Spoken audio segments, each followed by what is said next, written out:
Before any sword is drawn, before any word is spoken, the battle is already decided. Most people lose this battle long before they notice it has begun. They react without pause, speak without restraint, and move without intention. The old warriors of Japan understood something modern minds often forget. The man who controls himself controls the outcome. In the writings attributed to Miyamoto Musashi, there is little concern for emotional expression and much attention given to discipline of perception. He warned that the greatest enemy often wears one's own face. Power, in the warrior's sense, was never about domination of others, but mastery of inner turbulence. To act without being dragged by fear, pride, or impulse was considered the highest achievement. This lesson does not belong to the past.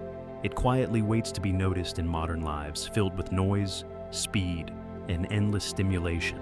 To understand it, consider the story of a man named Haru, not a warrior by trade, but a man fighting a war few could see. Chapter 1: The Unseen Disorder. Haru lived in a city where every minute demanded attention. Messages arrived before thoughts could settle, opinions pressed in from every direction, and silence felt uncomfortable. He believed he was disciplined because he worked long hours and endured stress without complaint. Yet his reactions betrayed him, flaring at small frustrations and collapsing under emotional pressure. At night, exhaustion followed him like a shadow, but rest never arrived. His mind replayed conversations, imagined failures, and worried about things beyond his control. Though surrounded by people, he felt strangely hollow, as if his energy was leaking through unseen cracks. He did not yet understand that the absence of self-control was the absence of power. In Bushido, disorder begins inside before it ever manifests in the outer world. A warrior whose mind is scattered cannot read the battlefield. Haru was not aware that his constant reacting had placed him permanently on the defensive, retreating from the moment before ever engaging it. Chapter 2: The Blade That Cuts the Self. Miyamoto Musashi wrote that the true path involves seeing things as they are, not as one wishes them to be. This clarity requires restraint, not force. The sword, in his philosophy, was an extension of consciousness, not a vehicle for anger. To swing wildly was to admit defeat. Haru encountered this idea unexpectedly when he came across an old passage describing the man who remains unmoved by provocation. The words unsettled him. He realized that small things controlled him more than he controlled himself. A look, a tone of voice, or a delayed response stole his calm with ease. Rather than seeking strength in expression, the samurai sought strength in containment. Silence was not weakness, but readiness. Haru began to see that every unnecessary reaction weakened his position, like exposing one's guard in a duel. Chapter 3: The Decision to Stop Reacting. Transformation did not arrive as inspiration. It began as discomfort. Haru noticed the moment just before he reacted, a narrow space where choice briefly existed. Previously, he ignored this space, treating reaction as inevitable. Now, he lingered there, uncertain but alert. Zen training speaks often of the gap between stimulus and action. In that gap, awareness determines outcome. Haru started practicing a simple discipline. When provoked, he would delay his response by a single breath. No explanation, no justification, only a breath. This one act felt artificial at first, almost cowardly. Yet, as days passed, he discovered that most reactions dissolved when given time. What demanded immediate expression often carried no true weight. Restraint sharpened his attention rather than dulling it.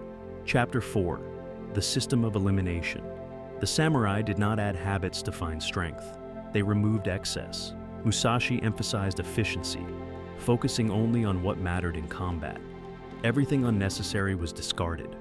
Haru applied this logic to his life. He eliminated constant checking, needless debates, and engagements that drained him without purpose. He began treating his energy as a finite resource rather than an infinite supply. Each decision to abstain restored a measure of calm. Self-control is built through subtraction, not accumulation. By refusing impulsive actions, Haru strengthened his ability to choose deliberately. The quieter his inner world became, the more clearly he could act when action was required. Chapter 5: Facing the Inner Opponent. In traditional sword training, one spars not only with others, but with oneself. Fear, Impatience and pride are adversaries that never tire. Haru encountered them daily, especially when silence felt unbearable. There were moments he wanted to prove himself, to assert dominance through words or presence. Yet each time he refrained, he noticed a deeper steadiness forming. He realized that those urges sought validation, not truth.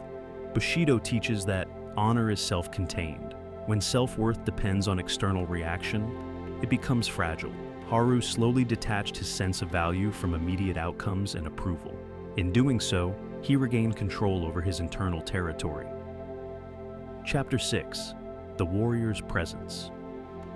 As weeks turned into months, others noticed a change in Haru without understanding its cause. He spoke less, but with greater clarity. When conflict emerged, he did not rush forward or retreat. He remained still, attentive, and deliberate. In martial tradition, true presence is felt before it is seen. A centered warrior influences the field simply by being composed. Haru discovered that calm carried authority without effort. This presence was not passive. It required constant attention and renewal. Each day he recommitted to discipline, not as punishment, but as alignment with a higher standard of being. Chapter 7.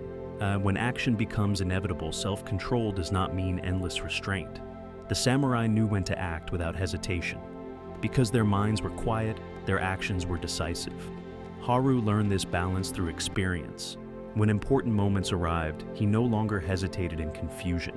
Having conserved energy through restraint, he could engage fully when needed. Action became precise instead of frantic. This was the paradox. By saying no to countless impulses, he gained the ability to say yes without doubt. Control prepared him for commitment rather than softening him. Chapter 8. Identity Forged in Silence. Over time, Haru no longer thought of self-control as a technique. It became part of his identity. He no longer asked whether he should react, only whether reaction served purpose. In Zen philosophy, transformation is quiet. There is no announcement, no climax, only steady alignment with truth. Haru stopped measuring progress and trusted the process. The warrior path values consistency over intensity.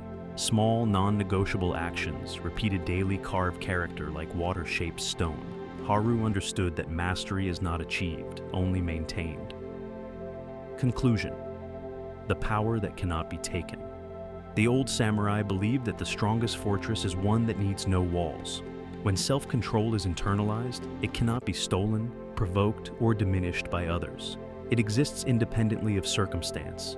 Self-control does not make life easier. It makes life clearer.